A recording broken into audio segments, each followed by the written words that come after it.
This one's going to be a quick video because Shufflepuck Café is a game that does exactly one thing.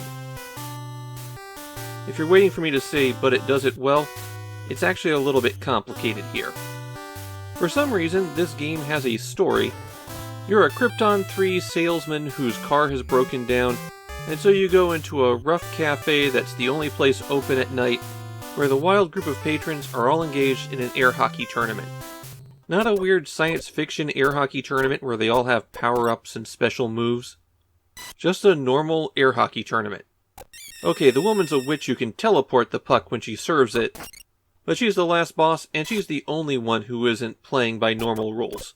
This is a port of a fairly obscure computer game that took advantage of the mouse to control your blocker. But don't worry, I'm sure they slowed the game down and made some adjustments for playing with the D-pad. Or maybe they kept it exactly the same and the game is effectively impossible to beat. There are two ways that you can play Shufflepuck Café. You could just select one of the opponents and play a match against them. Or if you go to the champions sign on the far right, then you play in tournament mode, where you take on each competitor in turn. Tournament mode also gives you a password with each one that you defeat. The way that you play Shufflepuck is, well, it's just air hockey. You can move your blocker freely around the grid section that's close to you. Holding the B button will make it go faster. Holding the A button will make it go slower. The physics for the puck and paddle are really good, actually. If you hit it while you're doing some lateral movement, you'll put a nice angle on it. And if you don't forcefully move into the puck, it slowly loses speed. All you have to do is get the puck past your opponent to get a point, and the game is played until someone has 15 points. The opponents all have a bit of personality. Skip is the easiest opponent, and he's a timid fellow who barely nudges the puck. Visine isn't a strong player, but they flail their paddle around wildly. If you can get it past their swing, it's an easy point, but if their paddle connects with the puck, it returns with a lot of force and at a weird angle. Biff is a wrestler who uses a tiny paddle and hits the puck with a ton of force.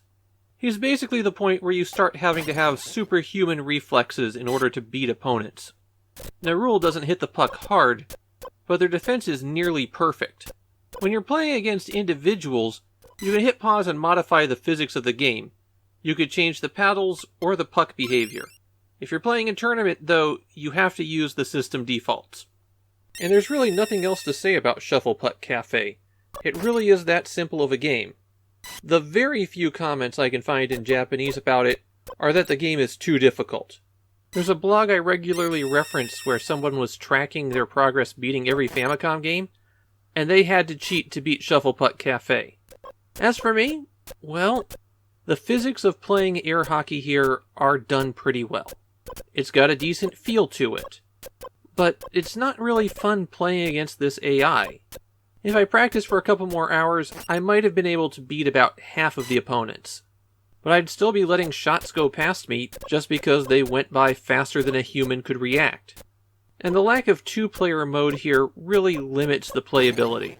Shufflepuck Café is really good at its core concept, but the overall game itself isn't good. I think I have to mark this one down as an interesting failure.